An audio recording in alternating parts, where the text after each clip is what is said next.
Chapter 6. For the next 2 weeks they travelled down through the continent, the nights becoming colder, the days shorter. Icy rain kept them company for 4 days, during which time Selena was so miserably cold that she contemplated throwing herself into a ravine, hopefully dragging Cole with her. Everything was wet and half frozen, and while she could bear sodden hair, she couldn't withstand the agony of wet shoes. She had little sensation in her toes. Each night she wrapped them in whatever spare dry clothing she could find. She felt as though she were in a state of partial decay, and with each gust of frigid, stinging wind, she wondered when her skin would rip from her bones.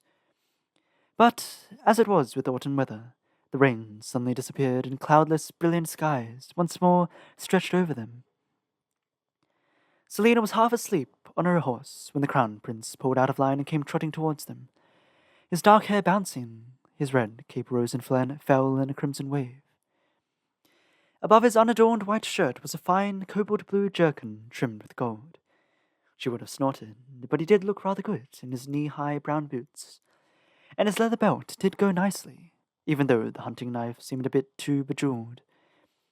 He pulled up alongside Cole. "Come," he said to the captain, and jerked his head at the steep, grassy hill that the company was starting to descend. "Where?" the captain asked, jangling Selena's chain for Dorian to notice. Wherever he went, she went. "Come, see the view," Dorian clarified. "Bring that one, I suppose," Selena bristled. "That one?" As if she were a piece of baggage. Cole moved them out of line and gave her chain a fierce tug. She grasped the reins as they advanced into a gallop, the tangy smell of horsehair creeping into her nostrils. They rode quickly up the steep hill, with the horse jerking and surging beneath her. Selena tried not to wince as she slid backward into the saddle. If she fell, she'd die of humiliation, but the setting sun emerged from the trees behind them, and her breath caught in her throat as a spire. Then 3, then 6 more appeared, piercing the sky. Atop the hill, Selena stared at the crowning achievement of Adalin, the glass castle of Rifthold. It was a gargantuan vertical city of shimmering crystalline towers and bridges, chambers and turrets to domed ballrooms, and long, endless hallways. It had been built above the original stone castle, and cost a kingdom's wealth to construct. She thought of the first time she'd seen it, 8 years ago, cold and still, frozen like the earth beneath the fat pony. Even then she found the castle tasteless, a waste of resources and talent, its towers reaching into the sky like clawed fingers. She remembered the powder blue cloak that she kept touching, the weight of her fresh curls, the scratch of her stockings against the saddle, how she'd worried about the spot of mud on her red velvet shoes, and how she kept on thinking about that man, the man she'd killed 3 days earlier.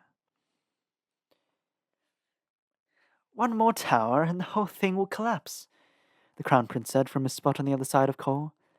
The sounds of their approaching party filled the air. "We've still got a few miles left, and I'd rather navigate these foothills in the daylight. We'll camp here tonight."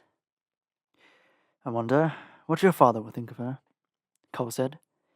"Oh, he'll be fine, till she opens her mouth. Then the bellowing and blustering will begin, and I'll regret wasting the past 2 months tracking her down. But, well, I think my father has more important things to worry over." With that, the prince moved off. Selena couldn't keep her eyes from the castle. She felt so small. Even from far away, she had forgotten how dwarfing the building was. The soldiers scurried about, lighting fires and raising tents. "You look as if you're facing the gallows, not your freedom," the captain said beside her. She wound and unwound a strap of leather reined around her finger. "It's odd to see it." "The city?" "The city, the castle, the slums, the river." The shadow of the castle grew across the city like a hulking beast. "I still don't entirely know how it happened." "How you were captured?" She nodded. "Despite your visions of a perfect world under an empire, your rulers and politicians are quick to destroy each other. So are assassins, I suppose." "You believe one of your own kind betrayed you?" "Everyone knew I received the best hires and could demand any payment. She scanned the twisting city streets and the winding glimmer of the river. Were I gone, a vacancy would arise from which they could profit. It might have been one, it might have been many. You shouldn't expect to find honor amongst such company. I didn't say that I did. I never trusted most of them. I knew they hated me. She had her suspicions, of course, and the one that seemed most likely was the truth she wasn't yet ready to face. Not now, not ever. Endeavour must have been terrible, Cole said. Nothing malicious or mocking lay beneath his words. Did she dare court sympathy? Yes, she said slowly. It was. He gave her a look that asked for more. Well, what did she care if she told him? When I arrived, they cut my hair, gave me rags, and put a pickaxe in my hands, as if I knew what to do with it. They chained me to the others, and I endured my whippings with the rest of them. But the overseers had been instructed to treat me with extra care, and took the liberty of rubbing salt into my wounds. Salt I mind.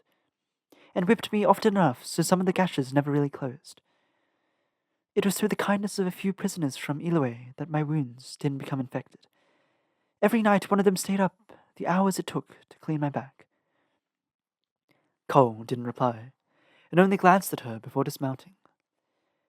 Had she been a fool to tell him something so personal? He didn't speak to her again that day, except to bark commands. Selena awoke with a gasp, a hand to her throat, cold sweat sliding down her back and pooling in the hollow between her mouth and chin. She'd had the nightmare before, that she was lying in one of those mass graves in Endeavour, and when she tried to pull herself from the tangle of rotting limbs, she'd been dragged down into a pit of 20 bodies deep. And then no one noticed that she was still screaming when they buried her alive. Nauseated, Selena wrapped her arms around her knees. She breathed in and out, and tilted her head, her sharp kneecaps pushing against her cheekbone. Due to the unseasonably warm weather, they'd forgone sleeping in tents, which gave her an unparalleled view of the capital. The illuminated castle rose from the sleeping city like a mound of ice and steam. There was something greenish about it, and it seemed to pulse. By this time tomorrow she'd be confined within those walls. But tonight, it was so quiet, like the calm before a storm. She imagined that the whole world was asleep, enchanted by the sea-green light of the castle. Time came and went, mountains rising and falling, vines creeping over the slumbering city, concealing it with layers of thorns and leaves. She was the only one awake. She pulled a cloak around her. She would win. She'd win and serve the king, and then vanish into nothing, and think no more of castles or kings or assassins. She didn't wish to reign over the city again. Magic was dead. The Fae were banished or executed, and she would never again have anything to do with the rise and fall of kingdoms. She wasn't fated for anything. Not anymore. A hand upon his sword, and Dorian Haviliard watched the assassin from his spot, on the other side of the sleeping company. There was something sad about her, sitting so still with her legs against her chest, the moonlight colouring her hair silver. No bold, swaggering expressions strutted across her face, as the glow of the castle rippled in her eyes. He found her beautiful, if a bit strange and sour. It was something in the way that her eyes sparkled when she looked at something lovely in the landscape. He couldn't understand it. She stared at the castle unflinchingly, her form silhouetted against the blazing brightness that sat on the edge of the Avery River. Clouds gathered above her, and she raised her head. Through a clearing in the swirling mass, a cluster of stars could be seen. He couldn't help thinking that they gazed down at her. No, he had to remember she was an assassin with the blessing of a pretty face and sharp wits. She washed her hands with blood, and was just as likely to slit his throat as offer him a kind word. And she was his champion. She was here to fight for him, and for her freedom, and nothing more. He lay down, his hands still upon his sword, and fell asleep. Still, the image haunted his dreams throughout the night. A lovely girl gazing at the stars, and the stars who gazed back.